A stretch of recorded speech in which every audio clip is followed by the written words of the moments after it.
For more videos, please subscribe. Subhash Chandra Bose. Netaji Subhash Chandra Bose एक महान भारतीय राष्ट्रवादी नेता थे। वो भारत के एक महान देशभक्त और बहादुर स्वतंत्रता सेनानी थे।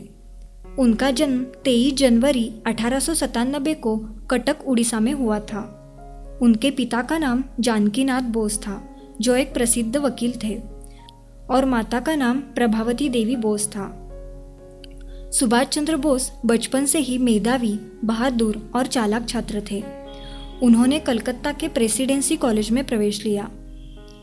एक बार उन्होंने अपने इंग्लिश अध्यापक की भारत के विरुद्ध की गई टिप्पणी का कड़ा विरोध किया।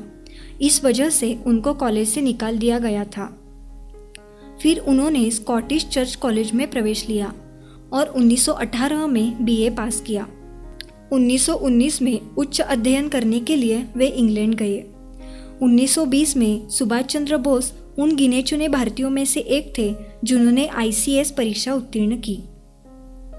वो चित्तरंजन दास से प्रभावित थे और जल्द ही भारत के स्वतंत्रता संग्राम में शामिल हो गए। 1921 में वह भारतीय राष्ट्रीय कांग्रेस के सदस्य बने। उन्होंने स्वराज नामक अखबार के माध्यम से लोगों के सामने अपने विचार व्यक्त करना शुरू किया। उन्होंने ब्रिटिश शासन का विरोध किया और भारतीय राजनीति में रुचि ली। नेताजी सुभाष चंद्र बोस भारतीय राष्ट्रीय संग्राम में सबसे अधिक प्रेरणा के स्रोत रहे हैं। उन्होंने अपने जीवन में बहुत कठोरता का सामना किया, लेकिन कभी निराश नहीं हुए। 1938 में नेताजी कांग्रेस के अध्यक्ष बने, लेकिन 1939 में कांग्रेस नीति से कुछ मतभेदों के कारण इस्तीफा दे दिया। उन्होंने भारत को ब्रिटिश शासन से मुक्त करने के लिए आज़ाद हिंद फौज का नेतृत्व किया। तुम मुझे खून दो, मैं तुम्हें आज़ादी दूंगा, यह कहकर उन्होंने भारतीयों को अंग्रेजों के खिलाफ लड़ने के लिए प्रेरित किया। अपने सार्वजनिक जीवन में उनको 11 बार कारावास हुआ।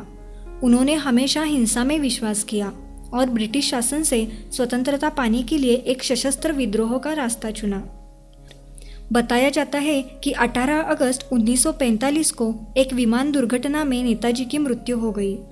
वह भारत के एक असली बहादुर नायक थे, जिन्होंने भारत मातृभूमि के लिए अपना घर और आराम हमेशा छोड़ दिया। स्वतंत्रता संग्राम में उनका महान योगदान भारत के इतिहास में अविस्मरणीय है।